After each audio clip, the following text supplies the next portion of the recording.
Port में अभी देखा, इस जब ज्वाइन किया तब तो पहले 1 महीना तो मेरे को मालूम ही नहीं पड़ा कब केबिन में है, कब अपन देख पे गया, कुछ आइडिया नहीं आया मेरे को। वो ध्यान जाता है आपको 3-4 महीना होता है, फिर लगता है आपका बैंक बैलेंस कम होएगा, आपको आइडिया आएगा मेरे को जाना है जरूरी अभी। 8 साल तक रिलेशनशिप चला मेरा जहाज पे आके भी। ऐसा नहीं था कि मैं जहाज पे आया फर्स्ट ज्वाइन किया ब्रेकअप हो गया, ऐसा नहीं था।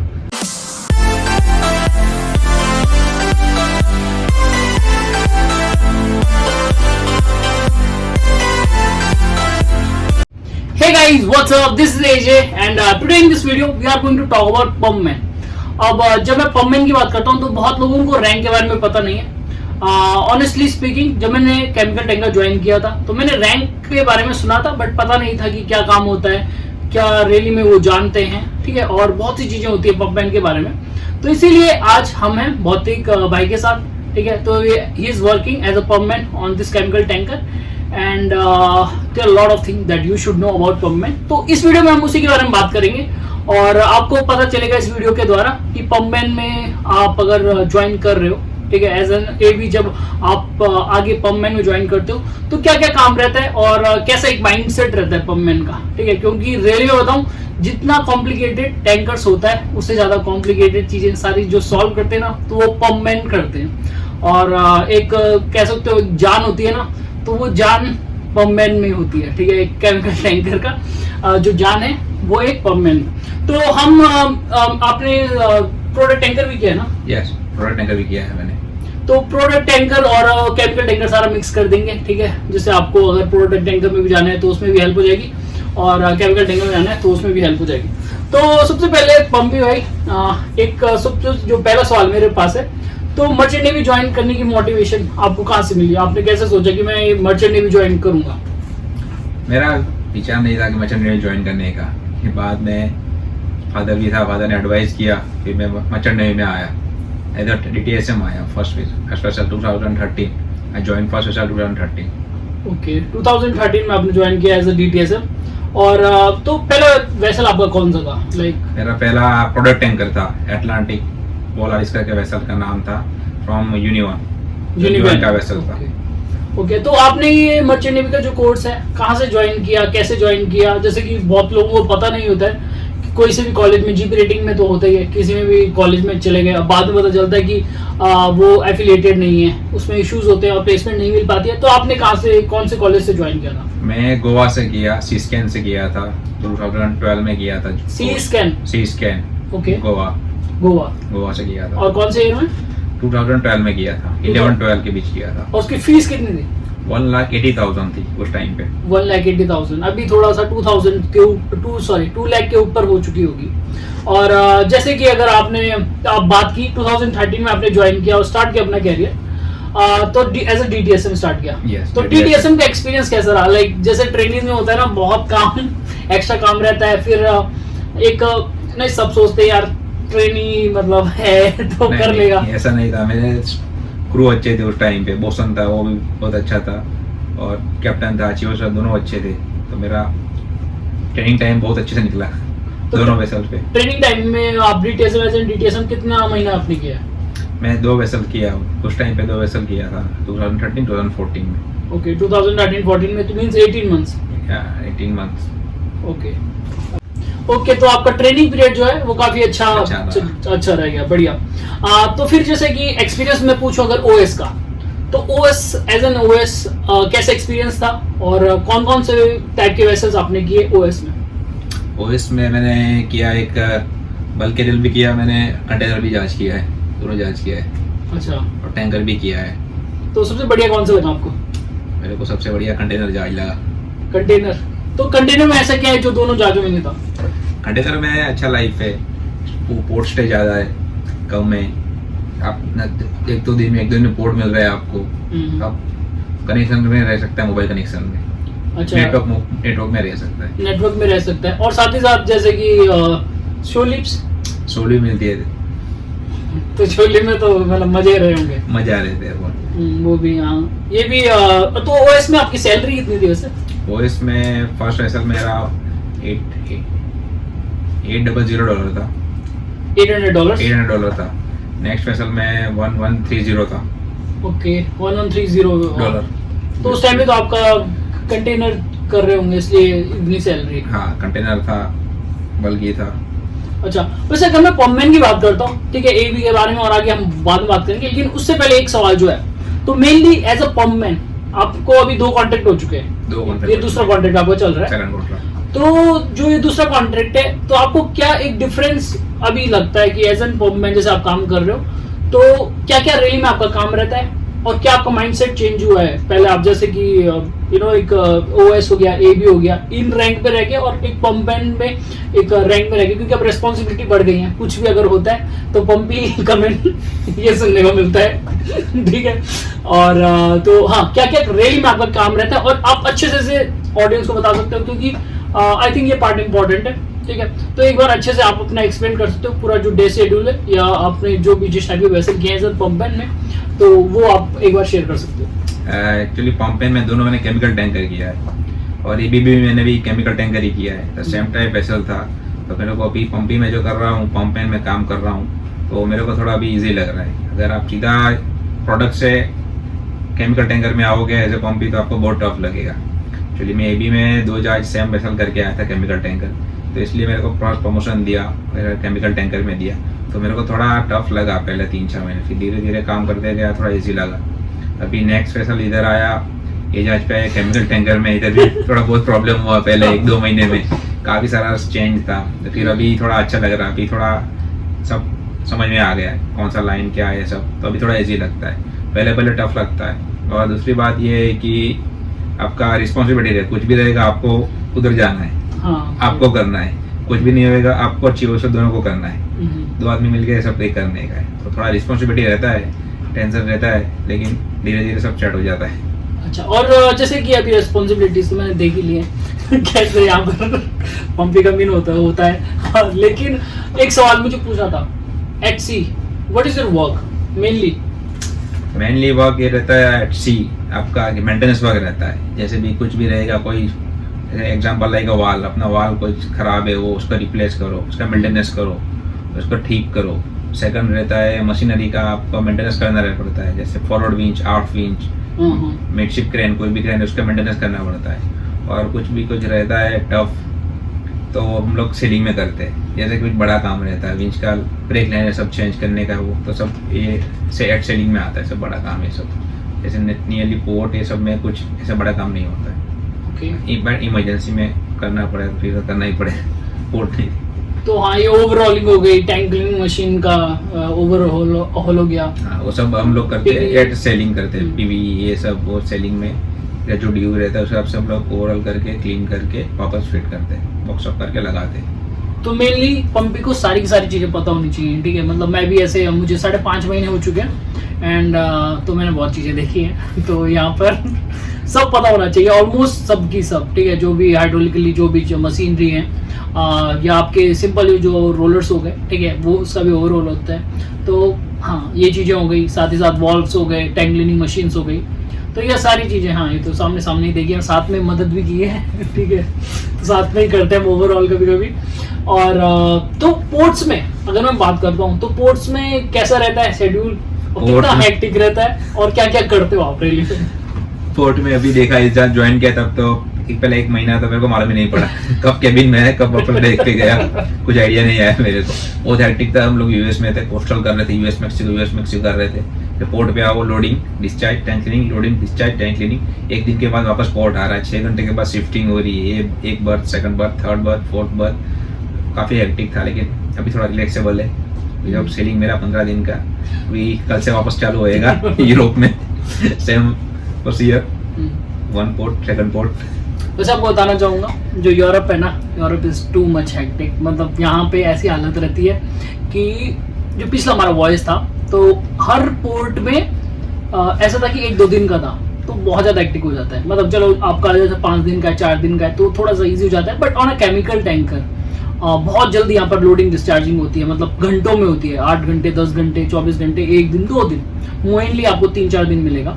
तो उसमें प्रॉब्लम क्या होती है कि आपका एक तो शेड्यूल एकदम खत्म हो जाता है। ठीक है, मतलब पंपी भाई का तो ऐसा है कि जैसे हम पहुंचेंगे तो कनेक्शन डिस्कनेक्शन आप ही करोगे, सैंपल लेना है, ये लेना है, ये सारा, अगर कभी कभी जैसे लंबे पोर्ट स्टेज हो गए, जैसे 3 दिन का है, तो उसमें इशू नहीं होता आपको ना? उसमें इशू नहीं होता, उसमें रिलैक्स मिलता उसमें पूरा है। रिलैक्स कनेक्शन किया फिर डिसकनेक्शन किया, बीच में कभी कभी नहीं। आ भी गए मुश्किल से।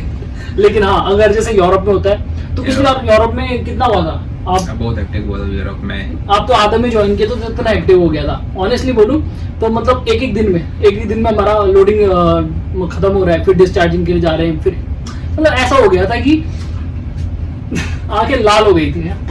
सर यूएस में हुआ था, एक साइड से अपना लोडिंग हो रहा था, एक साइड डिस्चार्ज हो रहा था, बीच में टैंक क्लीनिंग भी चल रही है। और एक सबसे बड़ी प्रॉब्लम होती है टैंक क्लीनिंग की। टैंक क्लीनिंग मतलब कितनी हेक्टिक रहती है टैंक क्लीनिंग वैसे? टैंक क्लीनिंग डिफरेंट टाइप की रहती है, नॉर्मल क्लीनिंग रहती है, रिसर्कुलेशन रहती है, लेकिन हमारा तो NX1 कार्गो था, रिसर्कुलेशन वाला था, हार्ड वाला था। कभी NX1 कभी NX2 में नहीं रहता है, NX1 भी रहता है, तो फिर ODM से। और ये मैं तो बाद में सेलिंग में करते हैं, डिस्चार्ज करके एक टैंक में जमा करके, स्लॉप टैंक में बना के। लेकिन रिसर्कुलेशन सब NX1 कार्गो के लिए बहुत लफड़ा होता है, बहुत प्रॉब्लम होता है। रिसर्कुलेशन करो, वाल्व्स चेक करो, नहीं है वापस सेम प्रोसीजर चालू करो, 5-6 घंटे जाते हैं, उसके बाद वापस चेक करो, नहीं हुआ तो वापस 5-6 घंटे तकलीफ हो जाता है। थोड़ा तो टैंक क्लीनिंग में काफी आपको बहुत चीजें समझनी पड़ती हैं, लाइक तो टैंक क्लीनिंग के एक बार अगर आप प्रोसीजर बता देते, क्या क्या स्टार्टिंग से लास्ट तक क्या रहता है? टैंक क्लीनिंग का डिफरेंट टाइप का रहता है। अगर आपको जो नॉर्मल टैंक क्लीनिंग है तो उसमें आपको पहले से आ जाता है कि 1 घंटा पानी मारो, 1 आवर हॉट वाटर मारो, कोल्ड वाटर मारो, क्लीन हो जाएगा आपका। अगर आपका NX1 कार्गो रहेगा, कुछ वेज ऑयल रहेगा आपका, तो उसका आपका अलग प्रोसीजर है। उसका पहले कभी कोई वेज ऑयल में कभी स्टीमिंग करते हैं पहले, उसके बाद वार्म वाटर मारते हैं 1-2 घंटा, उसके बाद हॉट वाटर मारते हैं, उसके बाद रिसर्कुलेशन को मारते हैं 2 घंटा, उसके बाद वापस हॉट वाटर मारते हैं, उसके बाद वॉल्व्स चेक करते हैं, वॉल्व्स का लोड करने का है तो, नहीं तो नॉर्मल रहता है तो आपको हॉट वाटर ना और रिसर्कुलेशन में हो जाता है काम। इसलिए डिफरेंट टाइप का टैंक क्लीनिंग रहता है, डिफरेंट टाइप कार्गो की तरफ से रहता है। अभी कौन सा नेक्स्ट कार्गो लोड कर रहे हैं उसके ऊपर डिपेंड करता है टैंक क्लीनिंग का। तो कोई ऐसा कार्गो है जो मतलब जिसने आपको परेशान कर दिया था, चाहे वो एबी में हो चाहे वो पम्पमैन में हो, कोई ऐसा कार्गो जो मतलब निकलता ही ना हो टैंक से? हाँ, वो एक्चुअली हमने लोड किया था, पाम स्टेराइन करके कार्गो लोड किया था। पाम स्टेराइन करके वो उसका मेल्टिंग पॉइंट 89 डिग्री का आपको रखना है आपको। ओके। 89 से नीचे आएगा वो मेल्ट हो जाएगा, जाम हो जाएगा, आपका लाइन बाय सब चौक हो जाएगा। एक्चुअली हम लोग लोडिंग किया था, इंडोनेशिया से लोडिंग किया था, और हमारा नेक्स्ट बार पोर्ट था वो यूरोप था, रोटरडम एम्स्टर्डम था, और टेम्परेचर था उधर 3 डिग्री 4 डिग्री टेम्परेचर था, तो बहुत प्रॉब्लम हुआ था उस टाइम पे। स्टीम होस बांध के सब लाइन पे गर्म करके कार्गो डिस्चार्ज किया। उसके बाद टैंक क्लीनिंग चली थी 10-12 दिन कंटिन्यू। पूरा टैंक के अंदर जाके हम लोग गर्म पानी का होस मार के साफ करके सब टैंक साफ किया, स्क्रॉच पैड से घिसा था। हाँ, ये तो है। कभी बहुत इशू होते हैं। जब मैं स्टार्टिंग में आया था तो एक टैंक था 10 स्टार्ट उस टाइम पे, और उस टाइम पे 4थी या 5वीं बार वो उसे क्लीन कर रहे थे, तो कभी चांसेस रहते हैं कि अच्छे से अगर कंडीशन नहीं मिलती है तो बहुत प्रॉब्लम होती है। और अगर मैं बात करता हूँ सैलरी की, देखो ऑलमोस्ट आधा से ज़्यादा लोग यहाँ पर सैलरी के लिए रुके हैं, ठीक है। काम चलो तो मैं कभी अच्छे से मैं बताऊंगा, ठीक है, वीडियोस होंगी, क्लिप्स मैं ऐड कर दूंगा। बट सैलरीज के अगर मैं बात करूं तो जैसे कि आपने 2 केमिकल टैंकर कर दिए हैं, अब वो डिपेंड करता है कौन से केमिकल टैंकर कितना कैसा हेक्टिक है, कैसा उसका रूट है, कैसा कार्गो और कितनी टैंक क्लीनिंग हो रही है। बट एक अप्रोक्स आप कितना बना लेते हो 1 महीने का, और पिछले जो भी कॉन्ट्रैक्ट्स थे तो कितना ज्यादा से ज्यादा, कितना मैक्सिमम, कितना मिनिमम से मिनिमम एक पम्पमैन कितना अर्न करता है? Actually first as a company रहोगे, फर्स्ट वेसल आपको डिपेंड करते हैं कि कंपनी में आप हो तो आपको सीनियरिटी मिला के आपका सैलरी स्टार्ट होती है 1800 स्टार्ट होती है 1800 पंप में, और आपका ऐसे सब ओवर टाइम ये सब मिला के 2400 तक जाता है आपका। 2400 से starting actually last and 1800 start होता है, ओके, 2400 तक आपका जाता है। अगर आप सीनियर हो, आपको सीनियरिटी मिलती है, सीनियरिटी मिलती है, बोनस ये सब मिलता है आपको, तो आपका सैलरी नॉर्मली आपको ऑन पेपर आपको 1930 के आसपास है ऐसा है, और उसके ऊपर आपका रिज्वाइनिंग बोनस है, तो आपका 2030 नॉर्मल हो जाएगा, आपका ऑन पेपर हो जाएगा 2000 नॉर्मल, हाँ, नॉट 2000 नॉर्मल। उसके बाद आपको ओवर टाइम और टैंक क्लीनिंग के मिला के आपको $300-400 मिल जाता है, $400-500 हो जाता है, तो अप्रोक्सीमेट 2400 तक आपका सैलरी हो जाएगा। Okay, As a 2400 2500। ये लेकिन भी मैंने जैसे आपके लास्ट पे स्लिप देखी तो उसमें 3300 था। ऐसा एक्चुअली क्यों? उधर 40 डे का है वो, हाँ? एक्चुअली 40 डे का है वो, अच्छा, वो 40 डेज का 40 है। डे का है। ओके ओके ओके, ठीक है। मैंने सोचा आपको इतना ज्यादा मिल रहा है। ये कुछ ज्यादा ही हो गया है। तो ये अच्छा है सैलरी का, काम का। तो इसमें अभी जैसे कि अभी आपको लगता है कि अब आप एकदम सेट हो चुके हो, क्योंकि आप बात करते हो कि मैं जब सेट हूँ, लेकिन सेट कब हो गए? अभी तक सेट ही नहीं हुआ आप। नहीं, अभी एक्चुअली लग रहा है नॉर्मल हो गया। अभी 2 महीना, 1 महीना तो पोर्ट पे निकला यूएस में पूरा। जब ज्वाइनिंग किया, जब जहाज यूएस से निकला तो 1 महीने के ऊपर हो चुका था मेरा। मेरे को मालूम नहीं पड़ा 1 महीने कैसे गया। जब कैबिन में आता था, सोता था, कॉल आता था पंपी आ जाओ, चलो डेक। वापस आता था, सोता था, कॉल आता था पंपी चलो डेक पे। 1 महीना हेक्टिक रहा था पूरा, तो कुछ समझ में नहीं आ रहा था। अभी सिर्फ नॉर्मल सेलिंग मेरा 15 दिन का ये सब हुआ, सब समझ में आ गया। सब सामान किधर, ये सब अपना इक्विपमेंट है, सब कौन सा किधर है, लाइन अप सब देख लिया, तो अभी थोड़ा नॉर्मल लग रहा है। वैसे हम मजाक करते हैं, ठीक है, पंपी भाई की एक लाइन थी, मैं सेट नहीं हो रहा। तो इसीलिए हम मजाक में सेट में बहुत करते हैं, ठीक है, खींचते रहते हैं। बट हाँ, ऐसे अभी तो बहुत बड़े काम करते हैं। और स्टार्टिंग में ऐसे रहता है, पहले फैमिलाइज होना पड़ता है शिप के साथ, कहाँ क्या रखा है, कहाँ क्या नहीं है, तो इसमें टाइम लगता है। और एज एन आप कोई भी रैंक पे जाओ तो स्टार्टिंग में टाइम लगता है। चाहे डेकेडेड अगर मैं बात करता हूँ तो बहुत सी चीज़ें पता नहीं रहती, तो वो 1-2 महीने जब होते हैं तब पता चलता है हाँ ये यहाँ है, ये यहाँ है, तो यही सीन रहता है। और हाँ, अब आगे बढ़ते हैं स्टोरी में। तो ओएस में आप जैसे कर चुके हो, फिर अब एबी की बारी आती है। तो एबी कितना साल आपने किया है? एबी मैंने 2 कॉन्ट्रैक्ट किए एबी में। Only 2 contract? मेरे को एक्चुअली टेक्निकल वर्क पसंद था, तो पहले से ही मैं ट्राई कर रहा था। एक्चुअली मैं जब ओएस में था तब से, या पंपी या फिटर का, पंपी या फिटर का दोनों को ट्राई कर रहा था। ये मैं पहले से ही एबी में 2 वेसल्स किए मैंने। ओके। उसके बाद सीधा पंपमैन में आ गया, क्योंकि एक्चुअली मैं टेक्निकल वर्क मेरे को पसंद है काम करने के लिए, तो इसलिए मैं पंपमैन में आया।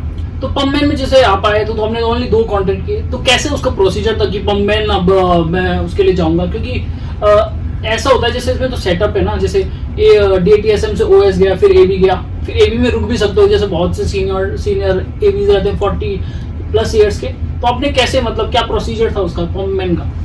पंपमैन का प्रोसीजर है कि आपको पहले जहाज पे काम सीखना पड़ेगा पूरा। शिप पे रहोगे, काम सीखो, क्या पंपिंग क्या क्या है, पंपमैन क्या कर रहे हो आप।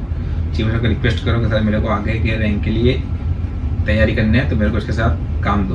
ओके। कुछ भी काम है चीफ ऑफिसर को बोलो, आप चीफ ऑफिसर देगा, आपको भेजेगा, और अब आप सीखो पंपमैन से क्या कर रहा है, कैसे कर रहा है, क्या चल रहा है। एक्चुअली मैं भी 4-5 साल से सीख ही रहा था पहले से। जब ओएस में था तब से चीफ ऑफिसर रिक्वेस्ट करके मैं पंपमैन से काम करता था, पंपी के साथ कुछ भी रहेगा ये। तो उसके बाद एप्रेजल रिपोर्ट जाता है आपका, तो उसमें वो चीज़ से मेंशन करता है ये पंपी का काम कर सकता है ये।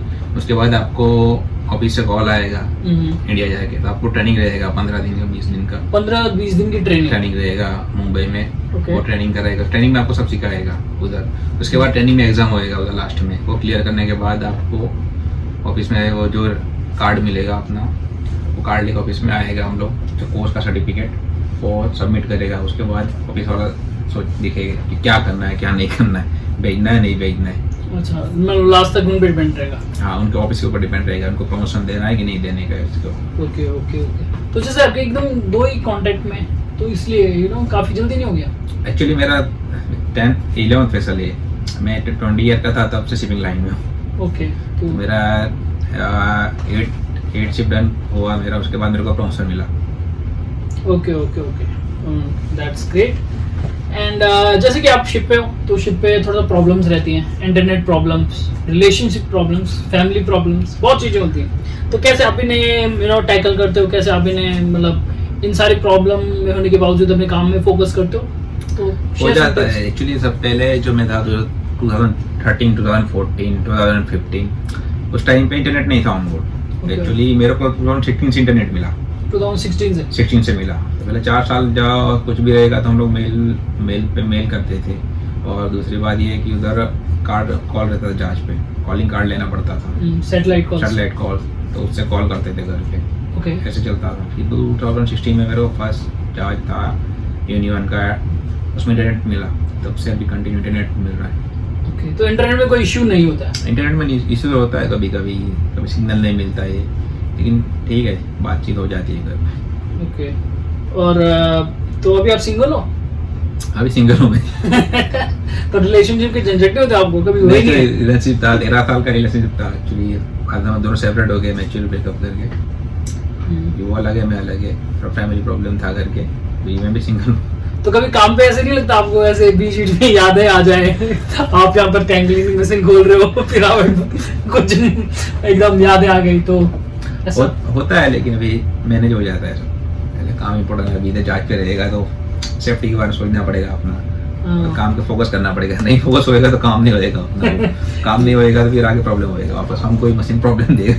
ये तो है, बहुत इम्पोर्टेंट है कि फोकस रहना जरूरी है। और रिलेशनशिप तो यहाँ काफी सुना है मैंने कि रिलेशनशिप जैसे ब्रेकअप्स अगर जहाज पे हो गए तो उसको लाइक उससे ओवरकम करना बहुत डिफिकल्ट हो जाता है। तो अभी ऐसा तो नहीं हुआ आपको एकदम ही जहाज पे कभी ब्रेकअप हो गया, जहाज पे और एकदम ब्रेकअप? नहीं, ऐसा नहीं था एक्चुअली। जहाज पे थे मैं भी 8 साल तक रिलेशनशिप चला मेरा जहाज पे आके भी। ऐसा नहीं था कि मैं जहाज पे आया फर्स्ट ज्वाइन किया ब्रेकअप हो गया, ऐसा नहीं था। 8 साल था, फैमिली प्रॉब्लम था इसलिए थोड़ा ब्रेकअप हो गया। ये अच्छा है कि कभी कभी रहता है कि एकदम टाइम नहीं दे पाते, then the problem come, but ठीक है, अच्छा है। और तो फैमिली खुश है? फैमिली हैप्पी है। तो मतलब कभी घर जाते हो तो कैसे, मतलब एकदम सीमेन आ गया? नहीं, ऐसा नहीं है एक्चुअली, ऐसा नहीं है सीमेन आ गया करके। 8 महीने में 9 महीने घर में चले जाते हैं, 6 महीने का छुट्टी लेता है, 6 महीने 5 महीने 6 महीना रेस्ट लेता है घर पे, तो 5-6 महीने के बाद ज्वाइन करता है। अच्छा, टाइम बीत जाता है, टाइम निकल जाता है। उसका तो फील घर में आता है ना कि चलो अब जहाज पे जाना है। हाँ, फिर हो जाता है आपको 3-4 महीना होता है, फिर लगता है आपका बैंक बैलेंस कम होएगा आपको आइडिया आएगा मेरे को जाना है जरूरी अभी। वो तो अच्छा है, ठीक है, इतनी ज्यादा सैलरी है, ठीक है, अच्छी है, फिर इंडिया में जाके तो एकदम फिर कैसे मतलब लाइफ कैसे जीते हो, एकदम रुपए उड़ाने वाला सीन? नहीं, चलता है नॉर्मल, इतना भी नहीं है। सेविंग भी रखना पड़ता है, कब सेविंग लाइन छोड़ना है जल्दी चाहते हैं ना, काफी टाइम नहीं रुकने चाहिए, 20-20 ईयर करो छोड़ दो। तो आप भी कुछ ट्रेडिंग वेडिंग करते हो, जैसे और सर ऐसी ट्रेडिंग वेडिंग में कहीं ना कहीं लगे हुए हो, ऐसा कुछ है आपका? शेयर मार्केट में ट्रेडिंग करते हैं, घर पे जाते हैं। अच्छा, घर पे जाते हैं तो ट्रेडिंग? हाँ, ट्रेडिंग चलता है थोड़ा बहुत। तो बहुत से पूछते भी ना ट्रेडिंग चलती है नहीं चलती, हाँ तो हो जाती है मैनेज, यहाँ तो मेनली नहीं हो पाएगी। यहाँ पे इंटरनेट का अपना इतना इंटरनेट में नहीं हो पाएगी ट्रेडिंग, टाइमिंग प्रॉब्लम रहता है और ऐप भी स्लो चलता है, तो आप ट्रेडिंग नहीं कर सकते हो। मतलब घर में जाके कर सकते हो। ओके, तो एबी वर्सेस पेमपैन कौन सी अच्छी रैंक आपके हिसाब से अभी तक, आपका किसमें ज्यादा बेस्ट एक्सपीरियंस है? एक्चुअली मेरा एक्सपीरियंस अच्छा है अपना पंपी में रहेगा। एबी में इतना रिस्पॉन्सिबिलिटी नहीं है, पंपी में है आपको रिस्पॉन्सिबिलिटी, लेकिन आपको डे वर्क रहता है और बोर्ड पे काम रहता है। जो नॉर्मल सेलिंग रहेगा तो आपको डे वर्क रहेगा। Day work, okay. तो डे वर्क में आपको रात को सोने के लिए मिल जाएगा। ये भी रहेगा तो आपको रात को वॉच के लिए भी जाना पड़ेगा, तो आपका डे नहीं जाएगा। लेकिन एबी का लाइफ भी सही है, एबी का लाइफ भी अच्छा है, टाइम टू टाइम, और टाइम टू टाइम एबी का कुछ टेंशन नहीं है। आपका टाइम हो गया, चलो सर मैं जाता हूँ, मेरा टाइम हो गया।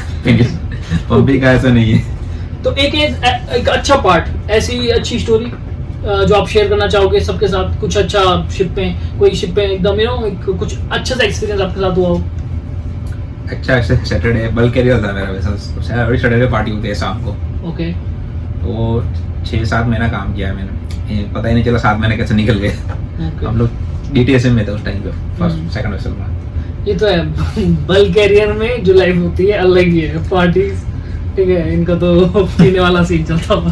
नहीं, ऐसा पीने वाला सीन नहीं है, मैं ड्रिंक नहीं करता एक्चुअली, में ड्रिंक नहीं करते, लेकिन पार्टी लेकिन एंजॉयमेंट बहुत चलता था उधर। डांस वांस ये सारा, सैटरडे संडे फुल डे छुट्टी, बढ़िया। ये तो है, ठीक है। बल्क कैरियर मैंने किया पहला शिप, तो मैं कह सकता हूँ एंजॉय तो बहुत है वहाँ, ठीक है, अगर किसी को करना है तो एकदम बढ़िया। और सबसे जो खराब टाइम आपने फेस किया हो शिप पे, ऐसा कोई एक्सपीरियंस आप शेयर करना चाहोगे?